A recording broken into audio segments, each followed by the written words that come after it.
शिक्षक सेवा आयोगले 2078 सालको मङ्सिर महिनाको 29 गते सूचना निकालेर यो माध्यमिक तह तृतीय श्रेणी शिक्षक पदको खुला प्रतियोगितात्मक परीक्षाको विज्ञापन भनेर यो सूचना निकालेको छ शिक्षक सेवा आयोगले। र यो सूचना अनुसार मैले यस भिडियोमा सम्पूर्ण जानकारी लिएर आएको छु। र यदि तपाईँहरूसँग शिक्षक लाइसेन्स यो अध्यापन अनुमति पत्र भनिन्छ नेपालीमा, यो टिचर लाइसेन्स लिएर बस्नुभएको थियो भने तपाईँहरूले यो भिडियो पुरा हेर्नु होला। कुन कुन प्रदेशमा कुन कुन विषय जस्तै नेपाली, अङ्ग्रेजी, सामाजिक, त्यसरी गणित, कम्प्युटर लगायत विभिन्न विषयहरू छन्। यो विषयहरूमा कुन कुन प्रदेशमा के कति मागिएको छ भन्ने विषयमा म यो भिडियोमा सम्पूर्ण जानकारी गराउँछु। र त्यसै गरी यसको अनलाइनबाट फर्म भर्ने प्रक्रिया लगायत यससँग सम्बन्धित सम्पूर्ण जानकारी म तपाईँलाई यस भिडियोमा दिनेछु। र यहाँ भनिएको छ, सामुदायिक विद्यालयको माध्यमिक तह तृतीय श्रेणी शिक्षक पदमा खुला तथा समावेशी प्रतियोगितात्मक परीक्षाद्वारा स्थायी पदपूर्ति गर्नुपर्ने भएकोले दिए बमोजिम तोकिएको न्यूनतम योग्यता पुगेका इच्छुक उम्मेदवारहरूले आयोगको आधिकारिक अनलाइन दरखास्त प्रणाली www.online.toc.gov.np बाट अनलाइन दरखास्त दिनुहुने यो विज्ञापन प्रकाशित गरिएको छ भनेर भनिएको छ। तपाईँहरूले नेपालभरिको जुनसुकै जिल्लामा जुनसुकै ठाउँमा हुनुहुन्छ भने पनि तपाईँहरूले अनलाइनबाटै तपाईँले यो एप्लाई गर्न सक्नुहुनेछ। सुरुमा हामीहरू नेपाली विषयको लागि विभिन्न 7वटा प्रदेशमा मागेको छ। प्रदेश नम्बर 1 मा 61 जना छ, 2 मा 32 जना, बागमतीमा 35, गण्डकी 55, लुम्बिनी 20, कर्णाली 9, सुदूरपश्चिम 19 गरेर जम्माजम्मी नेपाली विषयमा देशभरिबाट 231 जना मागेको छ। खुल्लाबाट मात्र नेपाली विषयमा देशभरिबाट 127 जना छ। त्यसरी हामीहरू अङ्ग्रेजी इङ्ग्लिसमा प्रदेश 1 बाट जम्माजम्मी होल टोटलमा 80 जना छ। प्रदेश 2 21 जना, बागमती 65, गण्डकी 61, लुम्बिनी 38, कर्णाली 20, सुदूरपश्चिम 27 गरेर जम्माजम्मी यो अङ्ग्रेजी विषयको लागि 312 जना शिक्षकको लागि भ्याकेन्सी खुलाइएको छ अङ्ग्रेजी विषयको लागि।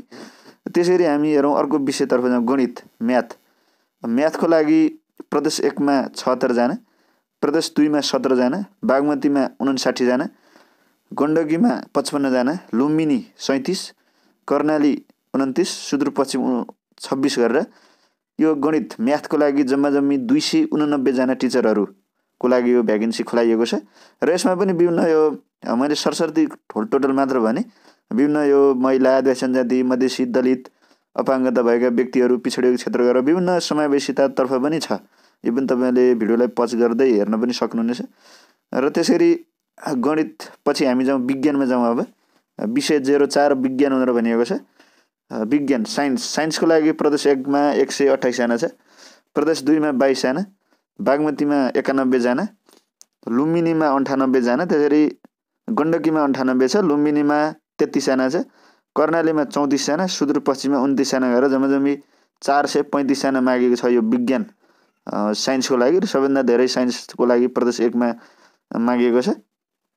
त्यसै गरी अर्को हेरौँ हामी अब यो सामाजिक अध्ययन 05 विषय 05 सामाजिक अध्ययन सोसल स्टडिजको लागि प्रदेश 1 मा 55 जना, प्रदेश 2 मा 10 जना, बागमतीमा 43 जना, गण्डकी 38 जना, लुम्बिनी 23 जना, त्यसै गरी कर्णालीमा 12 जना र सुदूरपश्चिम प्रदेशमा 20 जना गरेर जम्माजम्मी 201 जना मागेको छ यो सामाजिक अध्ययन विषयको लागि। तपाईँहरूले देखि पनि रहनु भएको छ। त्यसै गरी अब हामीहरू अर्को विषयतर्फ लागौँ। हामी अर्थशास्त्र छ अर्को विषय, अर्थशास्त्र भनेको इकोनोमिक्सको लागि अलिक थोरै कोटा छ इकोनोमिक्सको लागि, किनभने यो अप्सनल विषय भयो, यो कम्पलसरी विषय भएन, अनिवार्य विषय नभएको कारणले यसमा थोरै शिक्षक मागेको छ।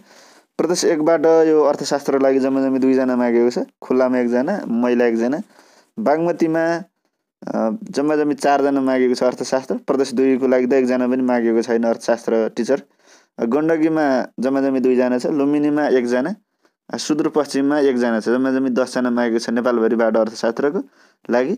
र यो कर्णाली प्रदेश र प्रदेश 2 को लागि भने मागेको छैन 1 जना पनि अर्थशास्त्र टिचरहरू।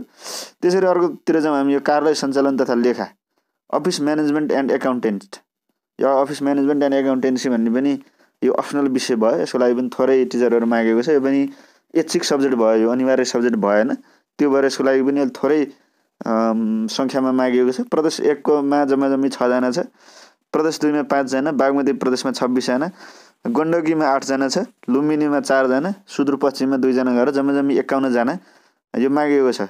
त्यसरी शिक्षा भन्ने छ विषय 14 मा शिक्षा भन्ने एउटा विषय छ।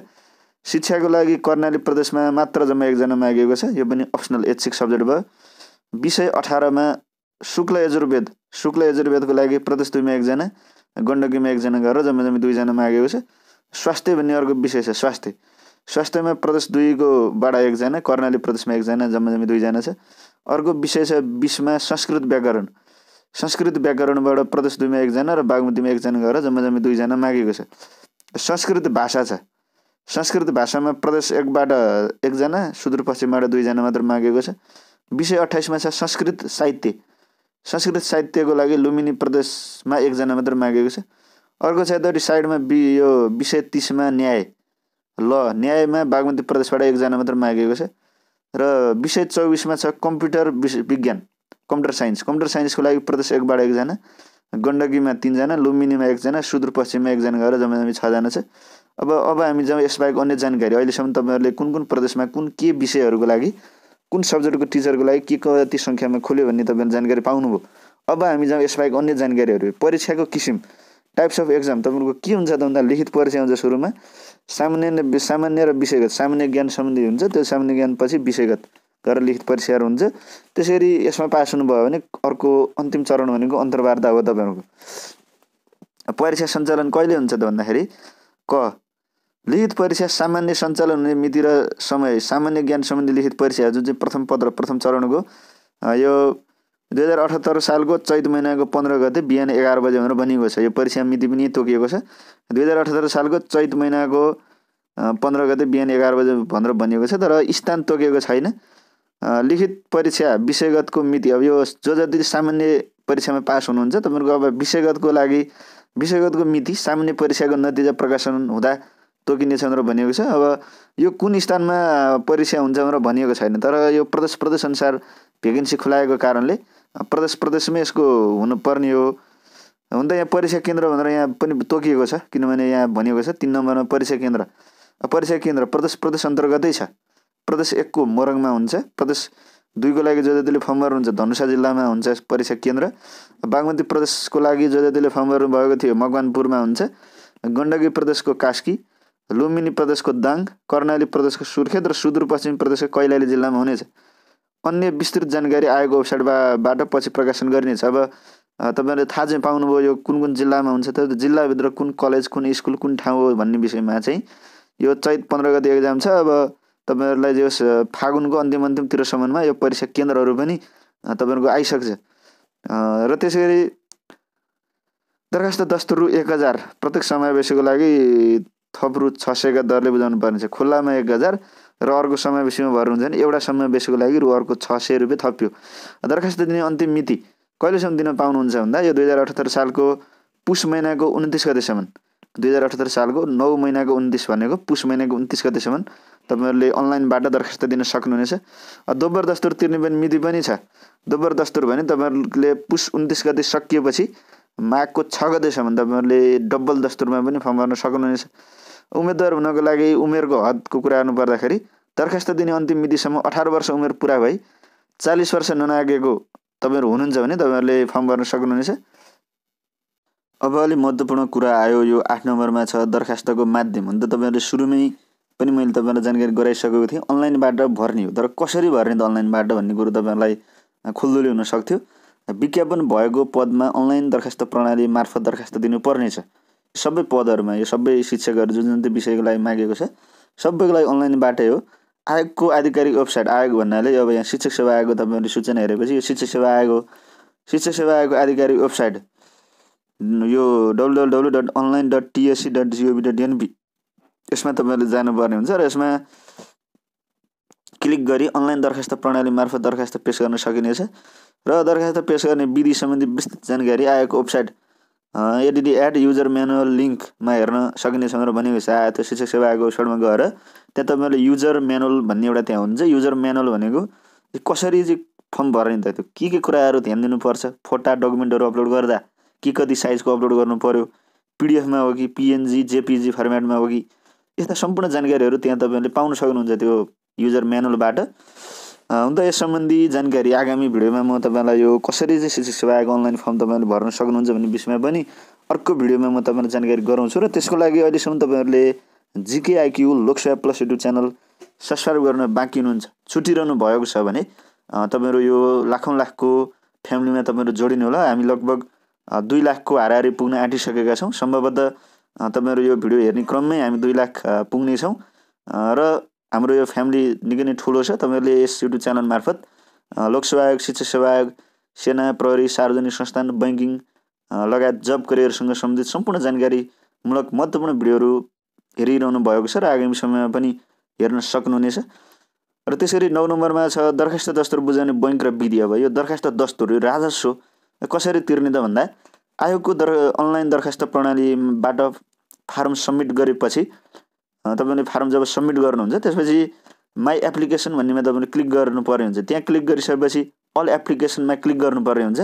त्यसपछि आफूले एप्लाई गरेको विज्ञापनको पे बटनमा क्लिक गर्ने। त्यो विज्ञापनसँगै पिएवाई पे बटन भनेर लेखेको हुन्छ, पेमा क्लिक गर्ने। बैङ्क अप्सनमा राष्ट्रिय वाणिज्य बैङ्क वा नेपाल बैङ्क लिमिटेड मध्ये कुनै एक अप्सन छनौट गर्ने। त्यहाँ तपाईँले पेमा क्लिक गर्ने बित्तिकै कि राष्ट्रिय वाणिज्य बैङ्क कि नेपाल बैङ्क लिमिटेड मध्ये एउटा तपाईँले त्यो दुईवटा बैङ्कको नाम हुन्छ, एउटामा तपाईँले क्लिक गर्नुहोस्।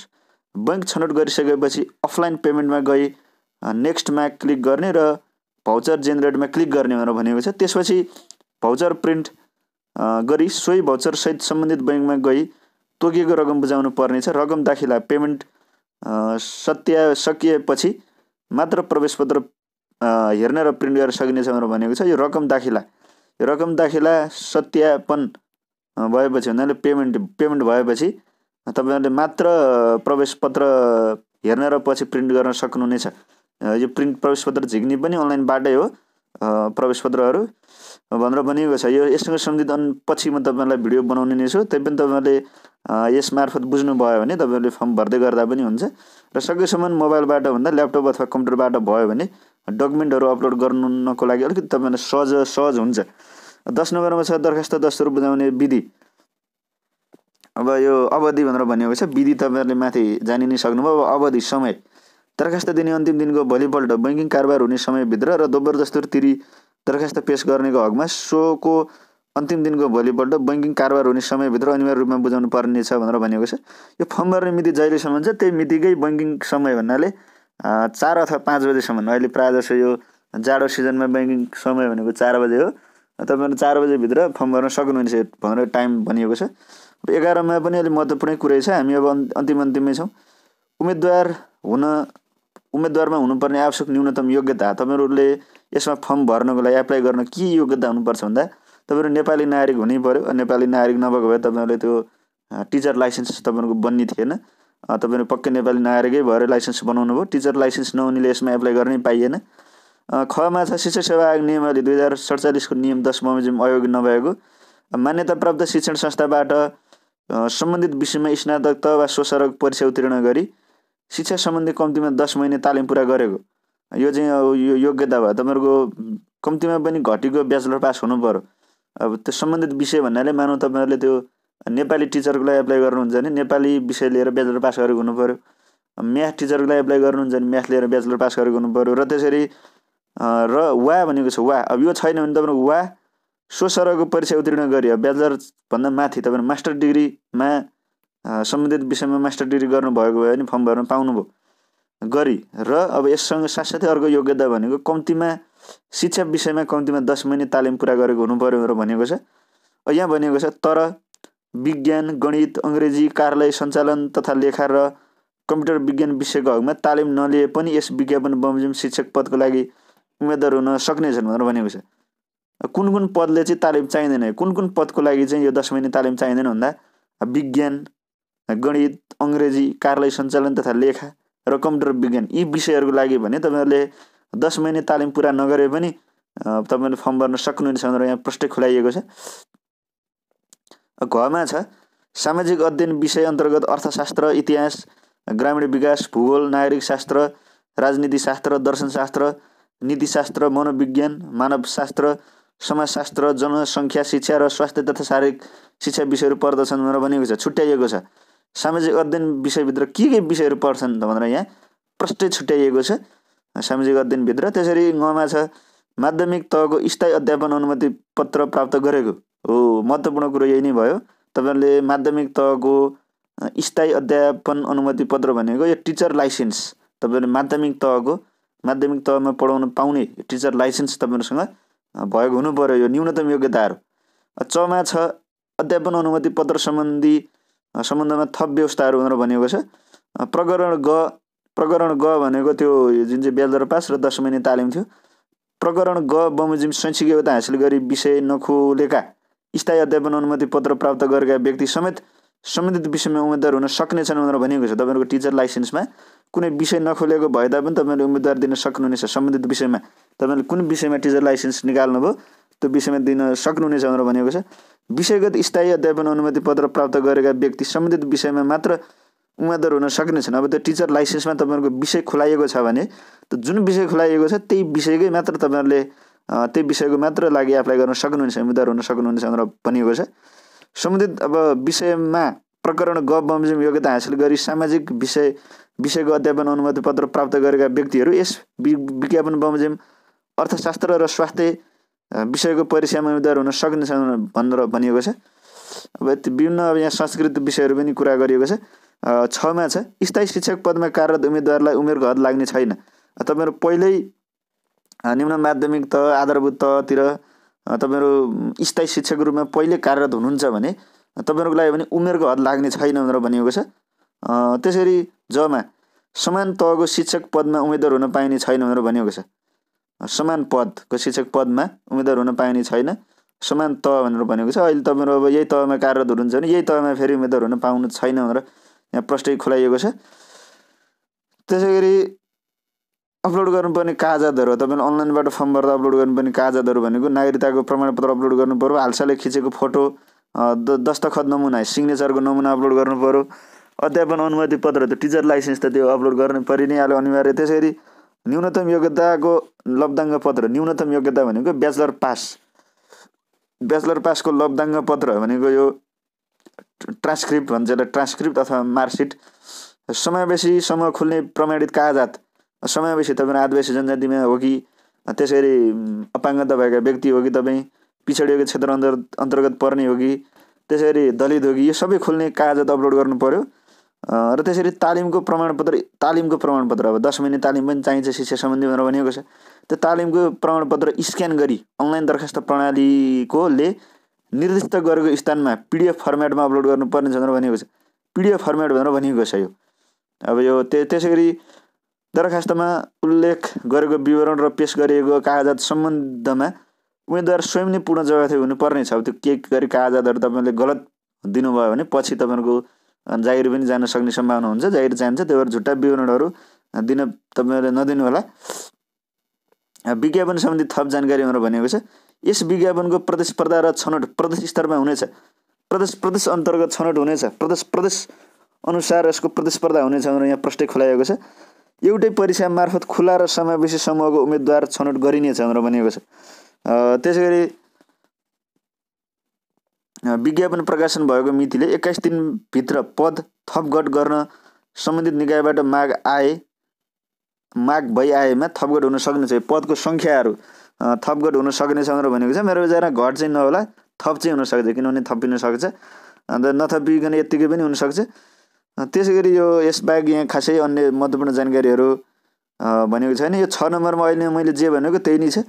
कुनै उम्मेदवारले झुटा विवरण, कागजातहरू झुटा विवरण पेश गरेको जानकारी हुन आएमा त्यस्तो उम्मेदवारको दरखास्त जुनसुकै बखत रद्द गरी प्रचलित कानुन बमोजिम कारबाही गर्न सकिने भनेर भनिएको छ। अब यो अपाङ्गता भएको कारण आफैले लेख्न नसक्ने दृष्टिबिनहरू, यो ग वर्गको न्यून दृष्टि र दुवै हात नचल्ने अपाङ्गता उम्मेदवारले सहयोगी लेखक माग गरेमा सम्बन्धित तहका लागि तोकेको न्यूनतम योग्यताभन्दा कम्तीमा 1 तह मुनिको योग्यता भएका व्यक्तिलाई सहयोगी लेखकको रूपमा परीक्षामा बस्ने उम्मेदवारहरूको स्थायी बसोबास भएको जिल्ला वा परीक्षा केन्द्र रहेको जिल्लाको शिक्षा विकास तथा समन्वय इकाइले अनुमति दिन सक्नेछ। तर माध्यमिक तहमा परीक्षा दिने उम्मेदवारले शिक्षा विषय लिएर प्रमाणपत्र तह वा सोसेर उत्तीर्ण व्यक्तिलाई सहयोगी लेखक रूपमा राख्न पाइने छैन। यस्तो सहयोगी लेखकले तोकेको तह 1 वर्ष अगाडि मात्र उत्तीर्ण गरेको हुनुपर्ने भनेर भनिएको छ।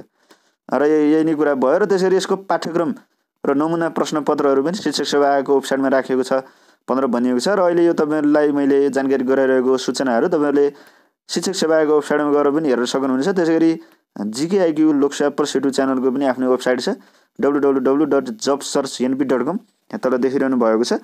यो www.jobsearchnp.com मा पनि तपाईँहरूले यो वेबसाइटमा गएर पनि यो शिक्षक सेवा आयोगको भ्याकेन्सी र त्यसै गरी यही 2078 सालकै मङ्सिर महिनाको 29 गते शाखा अधिकृत यो लोकसेवा आयोगको सङ्घतर्फको शाखा अधिकृतको लागि पनि ठुलो सङ्ख्यामा भ्याकेन्सीहरू आएको छ। त्यो भ्याकेन्सीको सूचना पनि तपाईँहरूले हाम्रो वेबसाइटमा गएर हेर्न सक्नुहुनेछ। त्यसै गरी शाखा अधिकृतको भ्याकेन्सीको भिडियो पनि GKIQ लोकसेवा प्लस युट्युब च्यानलमा गएर तपाईँहरूले त्यससँग सम्बन्धित जानकारी पनि त्यो भिडियो मार्फत हेर्न बुझ्न सक्नुहुनेछ। र तपाईँहरूको यससँग सम्बन्धित शिक्षा सेवा आयोगसँग सम्बन्धित अन्य महत्त्वपूर्ण जानकारीमूलक भिडियोहरू म आगामी समयमा अपलोड गर्ने हुन्छु। त्यसको लागि तपाईँहरूले अहिलेसम्म पनि सब्सक्राइब गर्न बाँकी हुनुहुन्छ भने सब्सक्राइब गर्नुहोला र मोबाइलबाट हेर्दै हुनुहुन्छ भने सँगै रहेको घन्टी आकारको नोटिफिकेसन बेलमा क्लिक गरेर ALL मा पनि क्लिक गर्नुहोला भन्दै म यो भिडियो यही नै टुङ्गाउन चाहन्छु। हवस् त, धन्यवाद, नमस्कार।